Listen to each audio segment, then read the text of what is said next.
Hi hello friends, ಎಲ್ರಿಗೂ ನಮಸ್ಕಾರ. ಮನೆ ಅಡಿಗೆಗೆ ಸ್ವಾಗತ. ಬನ್ನಿ, ಇವತ್ತಿನ ವಿಡಿಯೋದಲ್ಲೊಂದು ಸೊಪ್ಪಿನ ಪಲ್ಯ ಮಾಡೋದನ್ನ ತಿಳಿಸ್ಕೊಡ್ತಾ ಇದ್ದೀನಿ.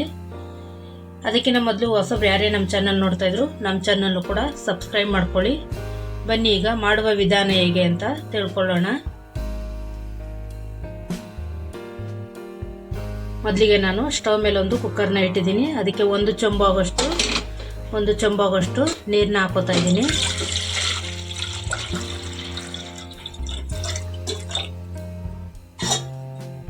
ಈಗ ಇದನ್ನು ಸ್ವಲ್ಪ ಬಿಸಿ ಮಾಡ್ಕೊಳ್ಳೋಣ. ಬಿಸಿ ಮಾಡಿಕೊಂಡ್ರೆ ಸಾಕು, ತುಂಬ ಮಳಸೋ ಥರ ಏನು ಬೇಡ, ಬಿಸಿ ಆದರೆ ಸಾಕು ಇದು. ಬನ್ನಿ, ಈಗ ನೀರು ಕೂಡ ಬಿಸಿಯಾಗಿದೆ. ಇಲ್ಲಿ ನಾನು ಒಂದು ಅರ್ಧ ಕಪ್ ಆಗೋಷ್ಟು ಒಣಗಿರೋಂಥ ಅಳಸಂಡೆ ಕಾಳನ್ನ ತಗೊಂಡಿದ್ದೀನಿ. ಇದನ್ನು ಒಂದು ಬಟ್ಲಿಗೆ ಹಾಕಿ ವಾಶ್ ಮಾಡ್ಕೋಬೇಕು, ತೊಳ್ಕೊಬೇಕು. ಬನ್ನಿ, ಈಗ ನೀರು ಮಳ್ಳಿದೆ. ಈ ಕಡೆ ನಾನು ಅಳಸಂಡೆ ಕಾಳನ್ನು ಕೂಡ ತೊಳ್ಕೊಂಡಿದ್ದೀನಿ. ಇದನ್ನು ಕುಕ್ಕರ್ಗೆ ಹಾಕಿ ಕೂಗಿಸ್ಕೊಳ್ಳೋಣ. ಒಂದೇ ಒಂದು ವಿಜಲ್ ಆದರೆ ಸಾಕು, ಒಂದು ವಿಜಲ್ ಕೂಗಿಸ್ಕೊಳ್ಳೋಣ ಇದನ್ನು. ಬನ್ನಿ, ಈಗ ನಾನು ಇಲ್ಲಿ ಒಂದು ಕಟ್ಟಾಗೋಷ್ಟು ಸೊಪ್ಪನ್ನ ತೊಗೊಂಡಿದ್ದೀನಿ. ನೀಟಾಗಿ ಬಿಡಿಸಿ ಕಟ್ ಮಾಡಿ ವಾಶ್ ಮಾಡಿ ಇಟ್ಕೊಂಡಿದ್ದೀನಿ. ಸಣ್ಣದಾಗಿ ಕಟ್ ಮಾಡ್ಕೋಬೇಕು, ತುಂಬ ದಪ್ಪ ಎಲ್ಲ ಹಾಕಬಾರ್ದು, ಚೆನ್ನಾಗಿರಲ್ಲ ಪಲ್ಯ ಅಂದರೆ. ಈ ರೀತಿ ಕಟ್ ಮಾಡಿ ಹಾಕೋಬೇಕು. ಕಡ್ಡಿ ಸಮೇತನೇ ಹಾಕೊಳ್ಳಿ. ಕಡ್ಡಿಲಿ ತುಂಬಾ ಪೌಷ್ಟಿಕಾಂಶ ಇರುತ್ತೆ. ಕಡ್ಡಿ ಸಮೇತ ಹಾಕೊಂಡ್ರೆ ರುಚಿನೂ ಜಾಸ್ತಿ. ಬನ್ನಿ, ಈಗ ಕುಕ್ಕರ್ ವಿಜಲ್ ಒಂದಾಗಿದೆ, ವಿಜಲ್ ಕೂಡ ಹೋಗಿದೆ.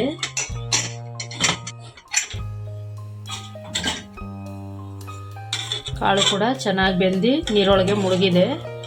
ಅಷ್ಟಾಗಿದ್ರೆ ಬೆಂದಿದೆ ಅಂತ ಕಾಳು. ನೋಡಿ, ಈ ಥರ ಚೆನ್ನಾಗಿ ಸಾಫ್ಟಾಗಿ ಬೆಂದೋಗಿದೆ ಎಲ್ಲ. ಈ ರೀತಿ ಸಾಫ್ಟ್ ಆದರೆ ಸಾಕು. ಈಗ ಇದಕ್ಕೆ ನಾವೀಗ ಕಾಳು ಬೇಯಿಸಿರೋ ನೀರು ಜೊತೆಗೆ ಕಾಳುನು ಹಂಗೆ ಇಟ್ಟು ನಾವು ಕಟ್ ಮಾಡಿ ಇಟ್ಕೊಂಡಿರೋಂಥ ಸೊಪ್ಪನ್ನ ಹಾಕೋತಾ ಇದ್ದೀನಿ. ನಾವು ಯಾವ ಸೊಪ್ಪು ಬೇಕಾದ್ರೆ ಹಾಕೋಬೋದು. ನಾನಿಲ್ಲಿ ಕರಿಬೇವು ಸೊಪ್ಪು ಅನ್ನೋದನ್ನ ತೊಗೊಂಡಿದ್ದೀನಿ.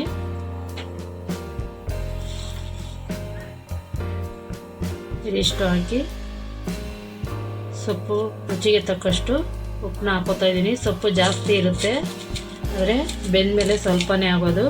ಅದಕ್ಕೆ ಉಪ್ಪು ಹಾಕುವಾಗ ಸ್ವಲ್ಪ ನೋಡಿ ಹಾಕೊಳ್ಳಿ. ಸಾಕು, ಇಷ್ಟ ಆದರೆ ಈಗ ಇದು ಜಸ್ಟ್ ಎರಡು ನಿಮಿಷ ಮಳ್ಳಬೇಕು. 2 ನಿಮಿಷ ಮಳ್ತಾ ಇರಲಿ. ಬನ್ನಿ, ಈಗ ಸೊಪ್ಪಂತೂ 2 ನಿಮಿಷ 3 ನಿಮಿಷದಲ್ಲಿ ಚೆನ್ನಾಗಿ ಬೆಂದೋಗಿದೆ. ಬೆಣ್ಣೆ ಥರ ಆಗಿದೆ. ತಿನ್ನೋದಕ್ಕೂ ಕೂಡ ಸೂಪರ್ ಆಗಿರುತ್ತೆ. ನೋಡಿ, ಚೆನ್ನಾಗಿ ಬೆಂದಿದೆ ಸೊಪ್ಪು ಕೂಡ. ಇದನ್ನು ಸ್ಟವ್ ಆಫ್ ಮಾಡಿಕೊಂಡು ಸೊಪ್ಪನ್ನೆಲ್ಲ ಸಪ್ರೇಟ್ ಮಾಡ್ಕೊಳ್ಳೋಣ. ನೀರು ಸಪ್ರೇಟು, ಸೊಪ್ಪು ಸಪ್ರೇಟ್ ಮಾಡ್ಕೋಬೇಕು. ಅದಕ್ಕೆ ಇದನ್ನು ಬಸ್ಕೋಬೇಕು ನಾವು. ಕೆಲವು ಸೋಸ್ಕೊಳೋದು ಅಂತಾರೆ, ಯಾವ ರೀತಿ ಬೇಕಾದ್ರೆ ಇದು ಮಾಡ್ಕೋಬೋದು. ಆದರೆ ಇಲ್ಲಿ ಒಂದು ಜರಡಿ ಇಟ್ಟು ಇದನ್ನು ಸೋಸ್ಕೋಬೇಕು. ಈಗ ನಾನು ಸೊಪ್ಪು ಕಾಳನ್ನೆಲ್ಲ ಬಸ್ಕೊಂಡಿದ್ದೀನಿ. ಈ ಕಡೆ ಕಾಯೋದಕ್ಕೆ ಒಂದು ಬಾಣಲಿನೂ ಕೂಡ ಇಟ್ಕೊಂಡಿದ್ದೀನಿ. ಅದಕ್ಕೆ ಒಂದು 3 ಸ್ಪೂನ್ ಆಗೋಷ್ಟು ಎಣ್ಣೆ ಹಾಕೋತಾ ಇದ್ದೀನಿ. ಈ ಕಡೆ ಎಣ್ಣೆ ಕೂಡ ಬಿಸಿಯಾಗಿದೆ. ಇದಕ್ಕೆ ಅರ್ಧ ಟೇಬಲ್ ಸ್ಪೂನ್ ಜೀರಿಗೆ, ಅರ್ಧ ಟೇಬಲ್ ಸ್ಪೂನ್ ಅಷ್ಟು ಸಾಸಿವೆ ಹಾಕೋತಾ ಇದ್ದೀನಿ. 1 ಗೆಡ್ಡೆ ಬೆಳ್ಳುಳ್ಳಿನ ಜಜ್ಜಿ ತೊಗೊಂಡಿದ್ದೀನಿ, ಅದನ್ನು ಕೂಡ ಹಾಕೋತಾ ಇದ್ದೀನಿ. ಸ್ವಲ್ಪ ಕರಿಬೇವಿನ ಸೊಪ್ಪು, 3 ಒಣಮೆಣಸಿನ್ಕಾಯಿನ ಕಟ್ ಮಾಡಿ ಹಾಕೋತಾ ಇದ್ದೀನಿ. ಸ್ವಲ್ಪ 1-2 ಸೆಕೆಂಡ್ 3 ಸೆಕೆಂಡು ಫ್ರೈ ಆಗಬೇಕು.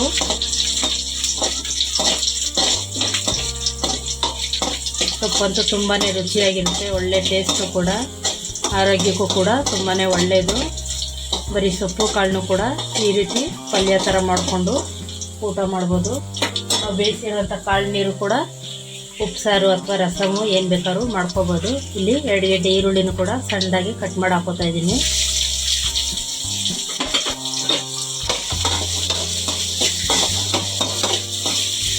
ಈರುಳ್ಳಿ ಸ್ವಲ್ಪ ಫ್ರೈ ಆಗಬೇಕು, ಬ್ರೌನ್ ಕಲರ್ ಬರೋ ಗಂಟ ಫ್ರೈ ಮಾಡ್ಕೋಬೇಕು. ಈಗ ಈರುಳ್ಳಿ ಕೂಡ ಸ್ವಲ್ಪ ಫ್ರೈ ಆಗಿದೆ. ರುಚಿಗೆ ತಕ್ಕಷ್ಟು ಸೊಪ್ಪು ಉಪ್ಪು ಹಾಕಿದ್ದೀವಿ ನಾವು. ಬರೀ ಈರುಳ್ಳಿಗಷ್ಟೇ ಉಪ್ಪು ಹಿಡೀಲಿ ಅಂತ ಉಪ್ಪು ಹಾಕೋತಾ ಇದ್ದೀನಿ ಸ್ವಲ್ಪನೇ. ತುಂಬ ಉಪ್ಪು ಆಗೋದ್ರೆ ಚೆನ್ನಾಗಿರಲ್ಲ, ಅದಕ್ಕೆ ಸ್ವಲ್ಪ ಈರುಳ್ಳಿಗೆ ಫ್ರೈ ಆಗೋಕ್ಕೋಸ್ಕರ ಉಪ್ಪು ಹಾಕೋತಾ ಇದ್ದೀನಿ ಅಷ್ಟೇ.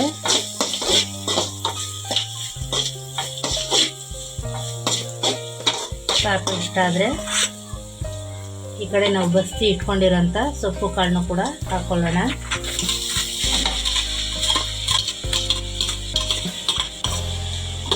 ನಾವು ಸೊಪ್ಪಿನ ಕಾಳು ಮಾಡಬೇಕು ಅಂದಾಗ ಯಾವಾಗಾದ್ರೂ ಪಲ್ಯ ಮಾಡಬೇಕು ಅಂದಾಗ ಸೊಪ್ಪನ್ನ ಚೆನ್ನಾಗಿ ಇಂಟ್ಕೊಂಡಿರಬೇಕು. ನೀರಂಶ ಎಲ್ಲ ಇರೋದನ್ನೆಲ್ಲ ತೆಗ್ದು ನಾವು ಪಲ್ಯ ಮಾಡ್ಕೋಬೇಕು. ನೀರಂಶ ಹಂಗೆ ಇದ್ದು ಪಲ್ಯ ಮಾಡಿಕೊಂಡ್ರೆ ಅದು ತಿನ್ನೋಕ್ಕೆ ಚೆನ್ನಾಗಿರಲ್ಲ, ಟೇಸ್ಟೇ ಇರಲ್ಲ, ನೀರು ತಿನ್ನೋಂಗೆ ಥರ ಅನ್ನಿಸ್ತಾ ಇರ್ತದೆ ಸೊಪ್ಪೆ. ಈ ರೀತಿ ಎಲ್ಲ ಬಸ್ಕೊಂಡು ಸೊಪ್ಪನ್ನು ಕೂಡ ಇಂಟ್ಕೊಂಡು ನಾವು ಪಲ್ಯ ಮಾಡ್ಕೋಬೇಕು.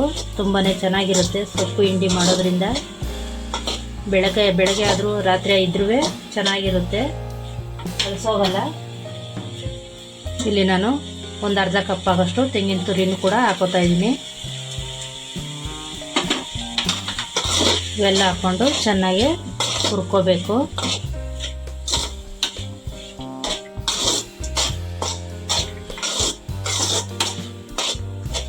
ಒಂದು ನಿಮಿಷ ಈ ರೀತಿ ಫ್ರೈ ಮಾಡಿಕೊಂಡ್ರೆ ಸಾಕು.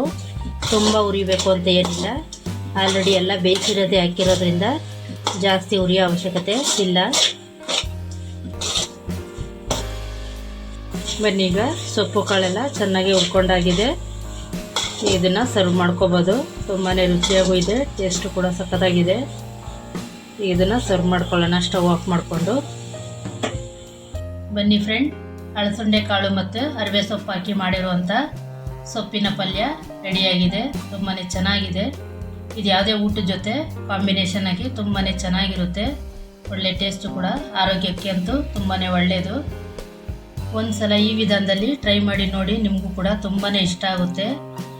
ಈ ರೆಸಿಪಿ ನಿಮ್ಗೆ ಇಷ್ಟ ಆಗಿದರೆ ಒಂದು ಲೈಕ್ ಮಾಡಿ, ಶೇರ್ ಮಾಡಿ, ಹಾಗೆ ಸಬ್ಸ್ಕ್ರೈಬ್ ಆಗಿ. ನೆಕ್ಸ್ಟ್ ವಿಡಿಯೋದಲ್ಲಿ ಸಿಗೋಣ ಫ್ರೆಂಡ್ಸ್. Thank you.